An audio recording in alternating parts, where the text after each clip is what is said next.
En entrant dans ma maison de ville historique de Denver, j'ai eu l'impression que ma vie s'écroulait, littéralement. Un nuage de poussière de plâtre recouvrait l'air comme de la neige. Je suis resté planté sur le seuil, ma valise m'échappant des mains, à regarder mon père et mon frère s'acharner à coups de masse sur les parois vitrées de ma véranda. Mon havre de paix. Mon père n'a même pas arrêté de frapper en me voyant. Il a juste ri, jetant un coup d'œil par-dessus son épaule à mon frère. « Elle ne va pas mettre à la porte une femme enceinte, » a-t-il dit. Il avait tort. Laissez un commentaire pour me dire d'où vous écoutez et quelle heure il est chez vous. J'aimerais savoir qui fait partie de notre communauté. Mon pouls n'a même pas accéléré. Dans mon métier, quand un bâtiment est endommagé, on ne pleure pas les décombres. On évalue les responsabilités. Je suis ressorti dans l'air glacial, le froid me frappant le visage comme une gifle, et j'ai sorti mon téléphone. Mes mains étaient fermes lorsque j'ai composé le 911. Je dois signaler un cambriolage en cours, ai-je dit d'une voix calme, presque clinique. 2 hommes se sont introduits chez moi et saccagent tout. Oui, je suis en sécurité. Non, ils ne savent pas que j'ai appelé. J'ai regardé par la fenêtre les voitures de patrouille arriver, silencieuses d'abord, puis gyrophares bleus et rouges jaillir, projetant des couleurs vives sur la neige. Les policiers ont pris d'assaut la maison, armes au poing, hurlant des ordres qui couvraient le bruit des masses. À terre. Mon père a laissé tomber son outil, l'air plus agacé qu'effrayé. Mon frère Austin s'est figé, les yeux écarquillés, réalisant qu'il ne s'agissait pas d'une dispute familiale. C'était la loi. Je les ai vus plaqués au sol dans la poussière de mes murs défoncés, les mains menottées dans le dos. Quand les policiers m'ont fait entrer pour vérifier mon identité, l'air était saturé d'une poudre blanche. Elle recouvrait tout, mes tapis anciens, mes livres, mes plantes. Elle m'est restée dans la gorge comme de la cendre. C'est un malentendu, agent, dit mon père en haussant le ton, reprenant l'autorité qu'il employait pour contrôler tout le monde. Nous sommes sa famille. Elle sait que nous sommes là. Je regardai l'agent, puis mon père. Je ne connais pas ces hommes, dis-je. Ils n'ont pas la permission d'être ici. Ils ont détruit ma propriété. Je veux porter plainte. Mon père devint rouge de colère. Nathalie, arrête tes bêtises tout de suite. Tout est ridiculous. Dis-leur la vérité. Je dis la vérité, dis-je en lui tournant le dos. Je montrai aux agents mon titre de propriété, ma pièce d'identité, l'itinéraire de vol horodaté, prouvant que je venais d'atterrir. L'agent hocha la tête, son expression se durcissant lorsqu'il regarda mon père. « Vous êtes en état d'arrestation pour destruction de biens et effraction, » dit-il.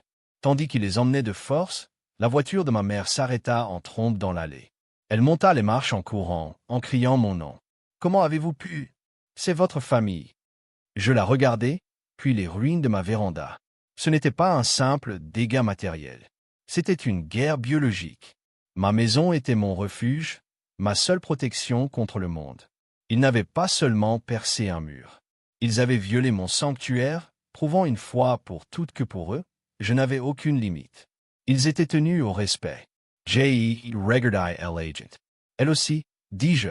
C'est elle qui conduit. L'agent hésita, mais je restai ferme. Elle savait qu'ils étaient là. C'est une complice. Tandis qu'ils installaient ma mère à l'arrière d'une seconde voiture de police, je ressentis une étrange sensation dans ma poitrine. Ce n'était pas de la culpabilité.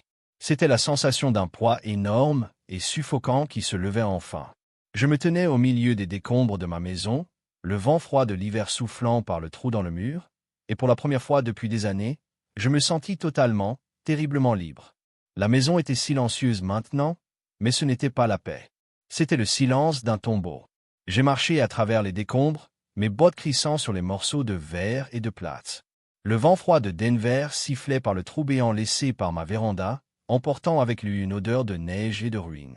J'ai resserré mon manteau autour de moi, mais le froid me transperçait de l'intérieur. Cette maison de ville n'était pas qu'une simple maison. C'était mon histoire. Je l'avais achetée il y a 5 ans, alors qu'elle était en ruine et que tout le monde disait qu'il fallait la démolir. J'avais passé mes nuits à poncer les parquets jusqu'à ce que mes mains saignent. Mes week-ends à chiner des éléments d'époque et à écumer les brocantes. Je l'avais restaurée brique par brique, tandis que mes parents la qualifiaient de gouffre financier et se moquaient de mon ambition. Et maintenant, ils l'avaient réduite en miettes à coups de masse. Je suis allé dans mon bureau, la seule pièce intacte, et j'ai ouvert mon ordinateur portable. Je n'ai pas gaspillé mon énergie en larmes. J'ai traité cette trahison comme un homme malade, l'isoler, l'identifier, l'éliminer. J'ai ouvert un tableur que j'avais baptisé « Fonds Austin ». C'était un document que j'avais gardé caché, même à moi-même. La trace de toutes les fois où j'avais renfloué mon frère. $88,000. Ce chiffre me fixait du regard. 88 000 $ de prêts pour des startups qui n'ont jamais vu le jour, pour des urgences qu'il s'était toujours lui-même provoquées, pour un loyer qu'il ne pouvait pas payer parce qu'il se croyait trop bien pour un travail normal.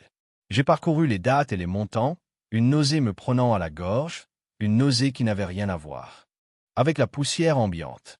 Pourquoi avais-je fait ça? Pourquoi avais-je continué à lui donner de l'argent alors que je savais qu'il ne me rembourserait jamais? J'ai regardé le total une nouvelle fois et la vérité m'a frappé de plein fouet. Ce n'était pas parce que je croyais en lui. Ce n'était pas parce que je pensais que cette fois serait différente. J'ai continué à le payer parce que j'étais prise au piège de l'illusion des coûts irrécupérables. J'avais investi tellement d'amour, tellement d'espoir, tellement d'argent dans ma relation avec mon frère que partir revenait à admettre ma défaite. Cela signifiait admettre que les 10 000 premiers, les 20 000 premiers, les 50 000 premiers avaient été gaspillés. Cela signifiait admettre que mon investissement dans ma famille était une perte totale. Alors, j'ai continué à jeter de l'argent par les fenêtres, espérant peut-être, juste peut-être, qu'en donnant un peu plus, il deviendrait enfin le frère que je souhaitais. Je pariais sur une relation qui n'existait pas, je jouais à une machine à sous-truquer, je priais pour un jackpot qui ne viendrait jamais. J'ai contemplé ma maison dévastée, les dégâts qu'ils avaient causés en moins d'une heure. Ils n'avaient pas seulement abattu un mur. Ils avaient brisé le charme. Les 88 000 $ avaient disparu. La relation était terminée. Et ma maison, ma belle demeure historique, était blessée. Mais en fixant le tableur, une froide résolution s'est emparée de moi. Je n'allais plus gaspiller mon argent. Je fermais définitivement ce compte. J'ai enregistré le tableur, puis j'ai ouvert un nouveau document. J'ai baptisé ça « Preuve ». J'ai commencé à taper, à documenter chaque détail du cambriolage, chaque menace, chaque dollar volé. Ce n'était plus une dispute familiale. C'était la guerre. Et je venais de réaliser que j'étais la seule à me battre avec un handicap. Maintenant, c'était la guerre. Je n'allais pas me contenter de reconstruire mon mur. J'allais bâtir une forteresse et ils allaient payer chaque brique. Mes parents ont payé la caution pour eux et Austin le lendemain matin. Je l'ai appris parce que mon téléphone s'est mis à vibrer sur le bureau comme un insecte enragé, bourdonnant sans cesse de notifications. Je ne l'ai pas pris. Je l'ai laissé glisser sur le bois, regardant l'écran s'illuminer de messages de ma mère, Christina. Quand le bourdonnement s'est enfin arrêté, je l'ai pris et j'ai fait défiler les messages. Pas d'excuses, pas d'explications. Juste un déluge d'images, des photos d'échographie, des photos granuleuses en noir et blanc d'un fœtus recroquevillé et sans défense. Puis vint le message, « Voici votre nièce. Elle allait dormir dans cette chambre. Vous l'avez jetée dans la neige. » Je fixai l'écran, une nausée glaciale me prenant à l'estomac. C'était vraiment génial. Ils instrumentalisaient le ventre de leur mère. Ils utilisaient un enfant à naître comme bouclier humain, me provoquant. Ils savaient que quoi qu'ils aient fait, peu importe l'argent volé ou les murs abattus, le monde verrait une femme enceinte et un bébé, et je serais le monstre. Jeffrey's Facebook. Ma mère avait déjà publié un long message, les larmes aux yeux. Priez pour notre famille. Notre fille Nathalie nous a fait arrêter parce que nous essayons d'aider son frère à construire une chambre d'enfant. Elle a jeté sa nièce à naître dans la rue en plein hiver. Nous avons le cœur brisé. Les commentaires affluaient déjà. Comment a-t-elle pu? C'est ignoble. La famille, c'est sacré. Elle récoltera ce qu'elle a semé. Mon frère Austin m'avait envoyé un message privé. Mon avocat dit que je peux vous poursuivre pour préjudice moral. Tu as traumatisé Olivia. S'il arrive quoi que ce soit au bébé, ce sera de ta faute. J'ai raccroché et je suis allé à la fenêtre, le regard perdu dans la rue enneigée. La culpabilité m'étouffait. Elle m'oppressait la poitrine, m'empêchant de respirer. Avais-je tort? Avais-je été cruel? Ce n'était qu'une chambre. Ce n'était que de l'argent. Peut-être aurais-je dû les laisser rester. Peut-être aurais-je dû les laisser prendre. Mais je me suis arrêté. J'ai pris une grande inspiration et je me suis forcé à analyser la situation clairement. J'ai disséqué les messages comme une experte comptable. J'ai décomposé la manipulation émotionnelle en ses éléments constitutifs. La peur, l'obligation, la culpabilité, le brouillard. Ils utilisaient la peur, la menace de la honte publique, la menace de poursuites judiciaires. Ils utilisaient l'obligation, l'idée que la famille se doit tout, quel qu'en soit le prix. Et ils utilisaient la culpabilité, l'image instrumentalisée d'un bébé innocent. Mais rien de tout cela n'était réel. Ma mère ne demandait pas d'aide. Elle me provoquait, me faisant passer pour la méchante.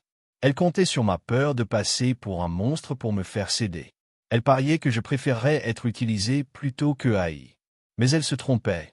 J'ai de nouveau regardé le mur délabré, l'air froid qui s'infiltrait chez moi. Je n'étais pas la coupable. J'étais la victime qui avait enfin décidé de se défendre. Et je n'allais pas les laisser utiliser un enfant innocent pour se soustraire aux conséquences de leurs actes. J'ai pris mon téléphone et j'ai fait une capture d'écran du message de ma mère. Puis j'ai fait une capture d'écran du rapport de police. Je ne les ai pas publiés. Pas encore. Je les ai simplement enregistrés dans un dossier intitulé « Preuve ». Ensuite, j'ai envoyé un SMS à mon entrepreneur. J'ai besoin d'une expertise des dégâts aujourd'hui. Ce n'était plus une dispute familiale. C'était une guerre et j'en avais assez de me battre avec mon cœur. Désormais, je me battrais avec ma tête. J'ai traité ma maison comme une scène de crime. J'ai engagé un expert en sinistre, un homme nommé Marcus, spécialisé dans les demandes d'indemnisation et les dommages structurels. Il arpentait les décombres, un bloc-notes à la main, prenant des mesures, tapotant sur les montants restants, secouant la tête devant ce travail d'amateur. « Ça va vous coûter cher », dit-il. Le plâtre à lui seul est historique. On ne peut pas se contenter de le rafistoler. Il faut le restaurer. J'ai acquiescé, notant les chiffres qu'il m'avait annoncés. 50 000, 60 000, peut-être plus. Je les ai ajoutés à mon tableur. Chaque centime, chaque heure de mon temps, chaque nuit blanche. Puis Marcus s'est arrêté.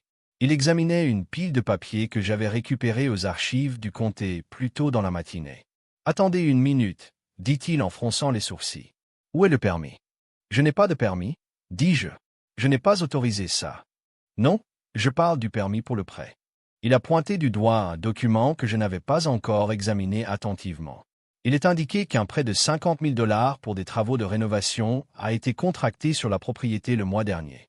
L'ordre de travaux mentionne cette adresse. J'ai figé. Un prêt que je n'avais pas contracté. Je n'en avais pas besoin. Ma maison était payée. Je lui ai arraché le papier des mains. C'était une copie d'un contrat de prêt d'une caisse de crédit locale. L'emprunteuse était Nathalie Vance. L'adresse était correcte. Le montant était de 50 000 $. Et au bas de la page, à l'encre étrangement familière, figurait ma signature. Je l'ai fixée, l'esprit en ébullition. La date à côté de la signature remontait à 3 semaines. 3 semaines auparavant, j'étais à Londres pour présenter un projet de jardin botanique. J'avais les tampons de mon passeport pour le prouver. Je n'aurais pas pu signer ce document. Mon cœur s'est mis à battre la chamade. Ce n'était pas simplement une effraction. Ce n'était pas juste mon frère qui se croyait tout permis. C'était un vol d'identité. C'était une fraude bancaire. J'ai examiné de plus près la signature du témoin. Kenneth Vance, mon père.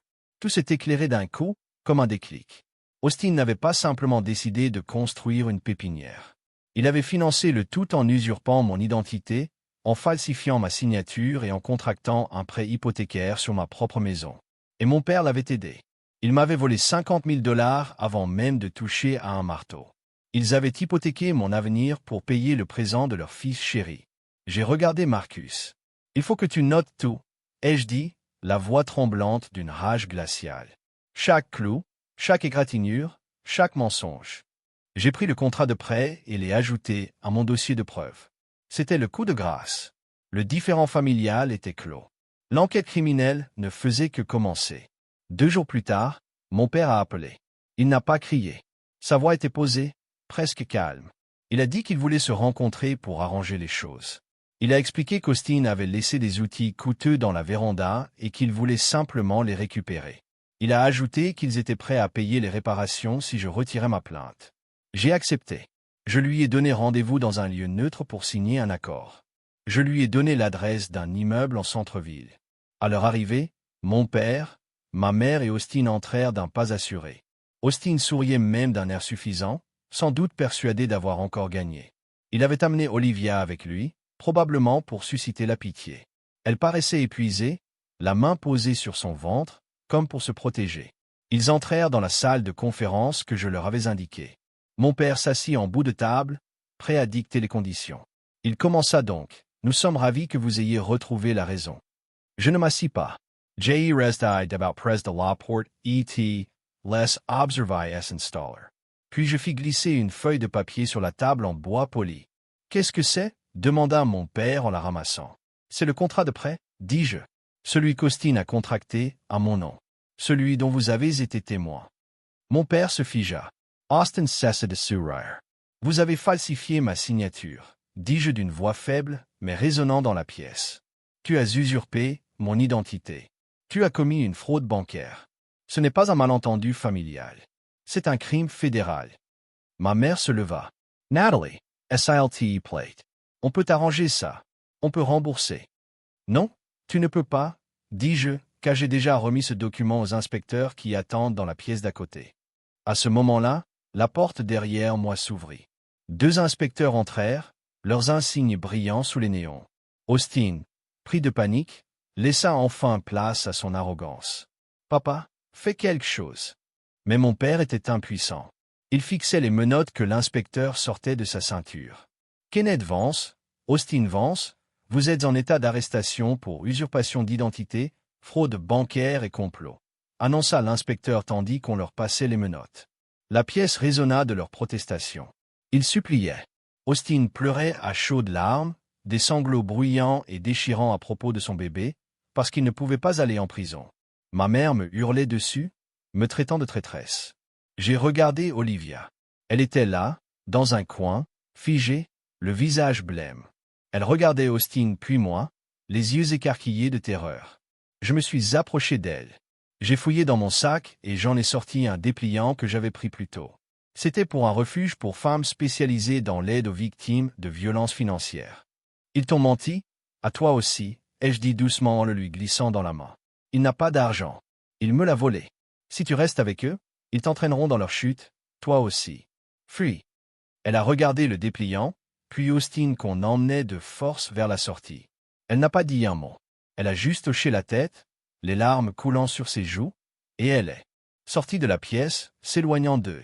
J'ai regardé les inspecteurs emmener mon père et mon frère. Le clic des menottes a été le bruit le plus fort que j'ai jamais entendu. C'était le bruit d'une serrure qui claque. C'était le bruit d'une porte qui se ferme pour toujours. Et tandis que je me tenais seul dans la salle de conférence vide, je ne ressentais aucune tristesse. Je me sentais apaisé. Cela faisait 6 mois que je n'avais pas vu ma famille dans cette salle. 6 mois de silence, 6 mois de paix. Ma véranda est enfin terminée. J'ai engagé un nouvel entrepreneur, un homme respectueux de l'histoire de la maison, et nous l'avons reconstruite, en mieux. Les vitres sont à triple vitrage, conçues pour résister aux hivers de Denver. Le sol est chauffé. Je l'ai rempli de plantes tropicales rares, créant un écosystème vivant et luxuriant qui prospère sous mes soins. C'est une véritable serre, un lieu où je maîtrise le climat, où je décide de ce qui pousse et de ce qui est taillé. Austin purge actuellement une peine de 3 ans de prison fédérale pour fraude bancaire et usurpation d'identité. Mes parents ont perdu leur maison.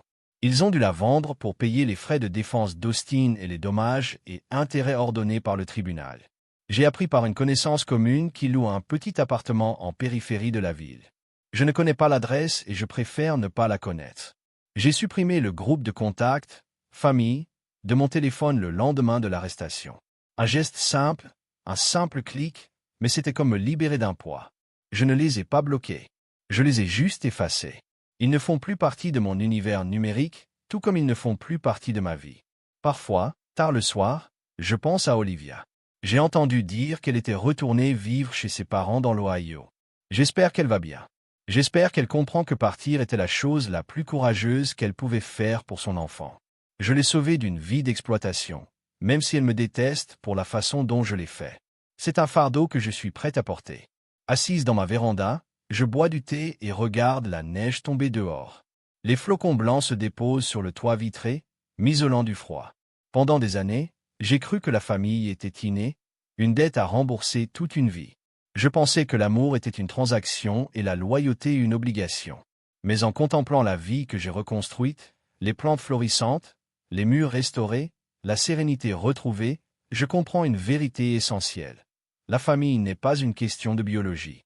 La biologie est un accident. La famille est un choix. Ce sont les personnes qui respectent vos limites, qui célèbrent vos succès sans jalousie, qui ne s'introduisent pas chez vous pour vous voler votre avenir. J'ai dû couper le pourrissement pour sauver l'arbre. Ce fut une opération douloureuse et les cicatrices sont encore visibles, dissimulées sous la peinture fraîche. Mais l'arbre est vivant. Il grandit. Et pour la première fois de ma vie, ses racines sont profondes et ses branches libres. Si vous deviez choisir entre votre tranquillité et les exigences de votre famille, que choisiriez-vous? Dites-le moi en commentaire. Et n'oubliez pas de vous abonner pour découvrir d'autres histoires de justice.